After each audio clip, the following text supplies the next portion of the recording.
चाणक्य नीति पहला अध्याय। किसी कष्ट अथवा आपत्ति काल से बचाव के लिए धन की रक्षा करनी चाहिए। धन खर्च करके भी स्त्रियों की रक्षा जरूर करनी चाहिए, परंतु स्त्रियों और धन से भी आवश्यक है कि व्यक्ति स्वयं की रक्षा जरूर करे। श्लोक नंबर पहला। मैं तीनों लोकों पृथ्वी, अंतरिक्ष और पाताल के स्वामी, सर्वशक्तिमान, सर्वव्यापक परमेश्वर विष्णु को सिर झुकाकर प्रणाम करता हूँ। प्रभु को प्रणाम करने के बाद मैं अनेक शास्त्रों से एकत्रित किए गए राजनीति से संबंधित ज्ञान का वर्णन करूंगा। प्राचीन काल से हमारी ये परंपरा रही है कि ग्रंथ की निर्विघ्न समाप्ति के लिए ग्रंथकार अपने आराध्य का स्मरण अवश्य करता है। इसे मंगल आचरण कहा जाता है। आचार्य चाणक्य ने भी सर्वशक्तिमान प्रभु विष्णु को नमन करके इस ग्रंथ की रचना की है कि श्री विष्णु पालन करता है और नीति का प्रयोजन भी व्यक्ति और समाज की व्यवस्था देना है। चाणक्य ने अपने इस ग्रंथ को राजनीति से संबंधित ज्ञान का उत्तम संग्रह बताया है। इसी संग्रह को बाद में विद्वानों और जन सामान्य ने चाणक्य नीति का नाम दिया। श्लोक नंबर 2।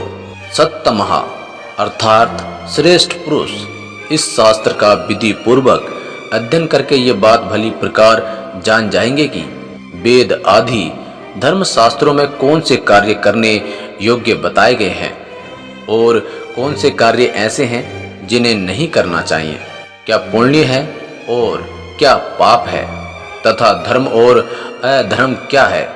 इसकी जानकारी भी इस ग्रंथ से हो जाएगी।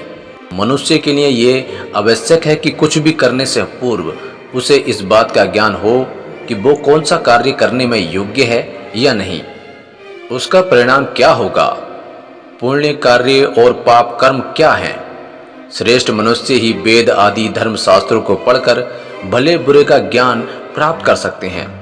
यहाँ ये बात जान लेना भी आवश्यक है कि धर्म और अधर्म क्या है। इसके निर्णय में प्रथम दृष्टि में धर्म की व्याख्या के अनुसार किसी के प्राण लेना अपराध है और अधर्म भी, परंतु लोकाचार और नीति शास्त्र के अनुसार विशेष परिस्थितियों में ऐसा किया जाना धर्म के विरुद्ध नहीं माना जाता।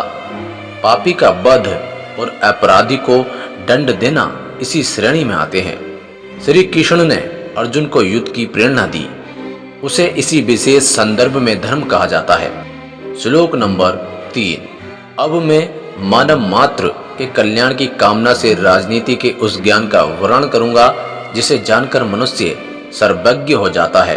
चाणक्य जी कहते हैं कि इस ग्रंथ को पढ़कर कोई भी व्यक्ति दुनियादारी और राजनीति की बारीकियां समझकर सर्वज्ञ हो जाएगा। यहाँ सर्वज्ञ से चाणक्य का अभिप्राय ऐसी बुद्धि प्राप्त करना है जिसे व्यक्ति में समय के अनुरूप प्रत्येक परिस्थिति में कोई भी निर्णय होने की क्षमता आ जाए। जानकार होने पर भी यदि समय पर निर्णय नहीं लिया तो जानना समझना सब व्यर्थ है। अपने हितों की रक्षा भी तो तभी संभव है। श्लोक नंबर 4। मूर्ख शिष्य को उपदेश देने, दुष्ट व्यभिचारिणी स्त्री का पालन पोषण करने, धन के नष्ट होने तथा दुखी व्यक्ति के साथ व्यवहार रखने से बुद्धिमान व्यक्ति को भी कष्ट उठाना पड़ता है। चाणक्य कहते हैं कि मूर्ख व्यक्ति को ज्ञान देने से कोई लाभ नहीं होता, अपितु सज्जन और बुद्धिमान लोग उससे हानि ही उठाते हैं। उदाहरण के लिए बयां और बंदर की कहानी पाठकों को खूब याद होगी। मूर्ख बंदर को घर बनाने की सलाह देकर बयां को अपने घोंसले से ही हाथ धोना पड़ा था। इसी प्रकार दुष्ट और कुलटा स्त्री का पालन पोषण करने से सज्जन और बुद्धिमान व्यक्तियों को दुखी प्राप्त होता है।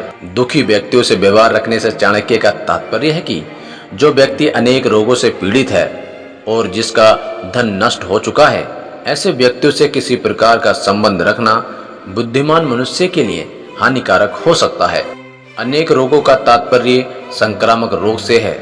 बहुत से लोग संक्रामक रोगों से ग्रस्त होते हैं। उनकी संगति से स्वयं रोगी होने का अंदेशा रहता है। जिन लोगों का धन नष्ट हो चुका हो, अर्थात जो दिवालिया हो गए हैं, उन पर एकाएक विश्वास करना कठिन होता है। दुखी का अर्थ विषाद ग्रस्त व्यक्ति से भी है। ऐसे लोगों का दुख से उबरना बहुत कठिन हो जाता है और प्राय असफलता ही हाथ लगती है। जो वास्तव में दुखी है और उससे उबरना चाहता है, उसका सहयोग करना चाहिए, क्योंकि दुखी से तो स्वार्थी ही बचता है।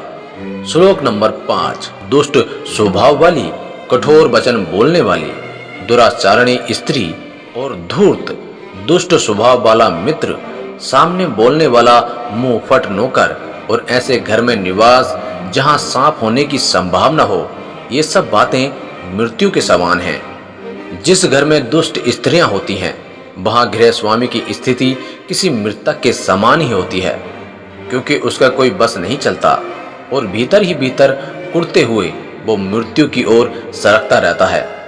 इसी प्रकार दुष्ट स्वभाव वाला मित्र भी विश्वास के योग्य नहीं होता, न जाने कब धोखा दे दे। जो नौकर अथवा आपके अधीन काम करने वाला कर्मचारी उलटकर सामने जवाब देता है, वो कभी भी आपको असहनीय हानि पहुंचा सकता है। ऐसे सेवक के साथ रहना अविश्वास के घूंट पीने के समान है। इसी प्रकार जहां सांपों का वास हो, वहां रहना भी खतरनाक है। न जाने कब सर्पदंश का शिकार होना पड़ जाए।